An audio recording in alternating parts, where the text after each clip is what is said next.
पढ़ना सबको पड़ेगा, ये सब चीज़ें मैं बता सकती हूँ, लेकिन याद तुम्हें ही करनी पड़ेंगी। और याद करने की पहली सीढ़ी होती है समझना। चीज़ रट के कभी याद नहीं रहती, रटी चीज़ तुम 1-2 दिन बाद भूल जाओगे। जिसने कॉन्सेप्ट को समझा ना, वो चीज़ों को अपने दिमाग में बैठा पाएगा।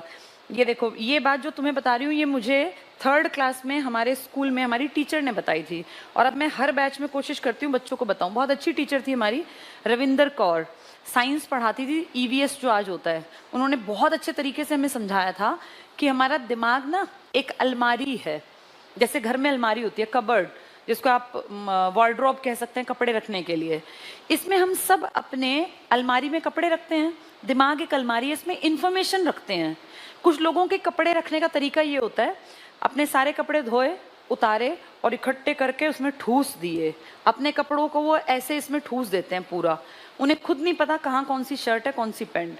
कुछ लोग होते हैं सिस्टमैटिक, अपने कपड़े धुले, कपड़ों को उतार के बाहर से एक एक को प्रेस किया अच्छी तरह से, और इसमें सिस्टमैटिक तरीके से कपड़ों को लगा दिया। उनके सारे कपड़े उनको पता है, ब्लैक शर्ट कहाँ है, वाइट शर्ट कहाँ है, येलो कुर्ता कहाँ है, सब पता है, सब दिख रहा है। ऐसे हम लोग इन्फॉर्मेशन को डालते हैं दिमाग में। कुछ लोग क्या होते हैं, बस रट लो, अरे बस मुझे रटने दो। वो नहीं देखा था चतुर, चतुर याद है, अरे मुझे मतलब नहीं था, बस रटने से मतलब है। तो देखा था कैसी बेइज्जती हुई थी। रटने वाले हमेशा पीछे रहेंगे। ये रटने वाले इस तरह के होते हैं, बस दिमाग में ठूस ली इन्फॉर्मेशन, समझनी नहीं है। राष्ट्रपति तैयार कर रहे हैं तो रट्टे मार रहे हैं, ये राष्ट्रपति ऐसा, ये ऐसा ऐसा, याद ही नहीं होगा। जिसने उसको इंसान समझ के नहीं पढ़ा कि ये मेरे जैसा इंसान था, इसने ये काम किए, पेपर में आएंगे, मुझे याद करने हैं, बस सीधे रटना है, रटना है। ये इन्फॉर्मेशन कहीं भी आपको डुबो देगी, और आपको पता है क्या एहसास कराएगी कि क्वेश्चन जो आया मैंने पढ़ रखा है, पर अब याद नहीं आ रहा कि इसका आंसर क्या है। तुमने देखा छोटे बच्चे कई बार कहते हैं मुझे आता है, बस एक वर्ड बता दो, और वो वर्ड अगर वो भूल गए तो उनको आएगा ही नहीं, और वो वर्ड याद रहा तो वो तोते की तरह सुना देंगे। वो याद करते हैं या वो रटते हैं? हाँ, तो तुम्हारी एज तक यही चल रहा होता है। हम हर चीज को दिमाग में ना बस घुसा रहे हैं, घुसा रहे हैं, घुसा रहे हैं। अब तुम कॉम्पिटिटिव वर्ल्ड में अब ऐसे काम चलेगा, अब ऐसे काम नहीं चलेगा। इसी के लिए कोचिंग क्लास चाहिए होती है। कोचिंग में टीचर क्या हेल्प करता है, ज्ञान तो उतना ही होता है, ऐसा नहीं कि मैं कुछ दिव्य ज्ञान दे रही हूँ, सब किताबों में लिखा है, गूगल पे हर चीज है, लेकिन वहां से पढ़ के हमें समझ में नहीं आती, वहां से ऐसी स्थिति हो जाती है। इसको इसमें कन्वर्ट करने का काम टीचर कर देता है। लेकिन ये सिस्टम जो है ना, ये रखना तुम्हें अपने आप पड़ेगा दिमाग में। मैं तो सिर्फ प्रेजेंट कर सकती हूँ। लर्निंग की 4 स्टेजेस होती हैं, learning, retention, recall, recognition. Learning जो मैंने अब बताई जितनी बातें सब लर्निंग में आ गई तुम्हारी, लेकिन ये बचेंगी तुम्हारे दिमाग में रिटेंशन से। रिटेंशन मतलब रखना। अब तुम दिमाग में इसको इस तरीके से सजाओगे तो ये रह गई। तुम्हें पता है आपातकाल 3 बार लगा, बाप बेटी ने लगवाया, और 3 राष्ट्रपति, गिरी हुई हरकत पाकिस्तान की थी, और फोन घुमाया था फखरुद्दीन जी को, और चीनी का भोग लगता है राधा कृष्ण को। तो यही तो सिस्टम है। अब पहला यंगेस्ट था लड़कियों के नाम वाला, नीलम। सबसे एज्ड थे जिनको सुनने में, KR। सबसे जवान मरे थे फोन वाले, फखरुद्दीन। सबसे बुजुर्ग मरे थे रामा स्वामी, राम का नाम। इसी को बोलते हैं ये सिस्टम। मैंने बता दिया, याद तुम्हें करना पड़ेगा, ठीक है। तो यहाँ से यहाँ तक का जो सफर है ना, जो इसको क्रॉस कर लेगा उसकी नौकरी आसानी से लगेगी।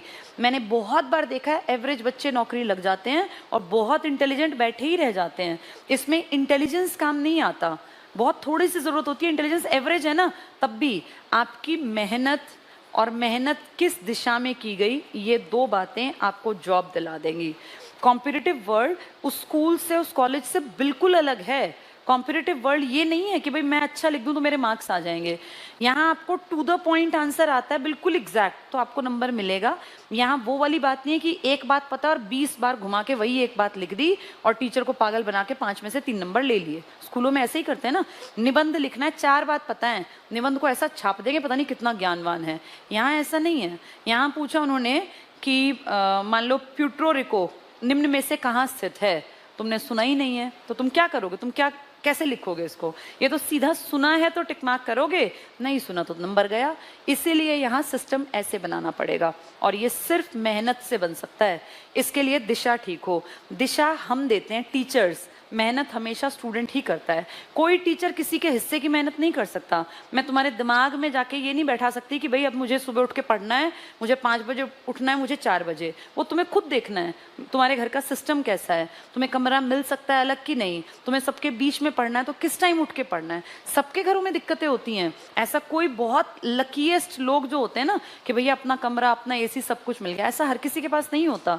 सबको परिवार के बीच में रह के अपनी जगह बनानी पड़ती है, उसके बाद वो काबिल बनते हैं और फिर अपना कमरा, अपना एसी सब मेंटेन कर लेते हैं। आम आदमी के परिवार में इतनी ऐश वाली जिंदगी थोड़ी ना होती है, ये तुम लोगों को मेहनत करनी पड़ेगी उसी परिवार के बीच में रह के। ये दो चीजें हैं, दिशा टीचर दिखाएगा, मेहनत स्टूडेंट करेगा, और इस ज्ञान से कभी नौकरी नहीं लगोगे।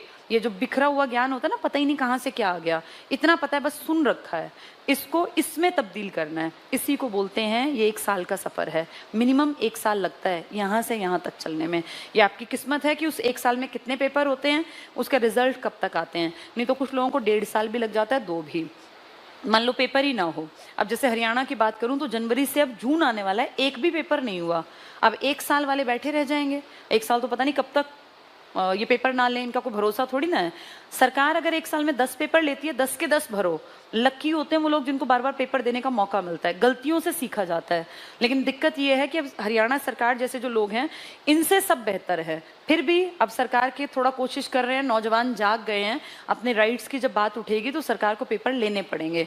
जब सरकार पेपर ले तो तुम्हारा पेपर पास हो, इतनी मेहनत कर लेना। ऐसा ना हो पेपर में तुम फिर पीछे रह जाओ, फिर 1 साल तक फिर बैठे रहो कि पेपर होगा, वो पेपर पता नहीं दोबारा कब होगा। तो अपना बेस्ट देने की कोशिश करना हर स्टेट में, चाहे तुम सेंट्रल लेवल के एग्जाम दो, नेशनल लेवल के, या अपने स्टेट के, हरियाणा, बिहार, यूपी के, जहां भी। ठीक है, तो आज हमने बहुत इंपॉर्टेंट टॉपिक को समझ लिया। किसी को कोई डाउट तो नहीं है? ठीक है, पढ़ना सबको पड़ेगा।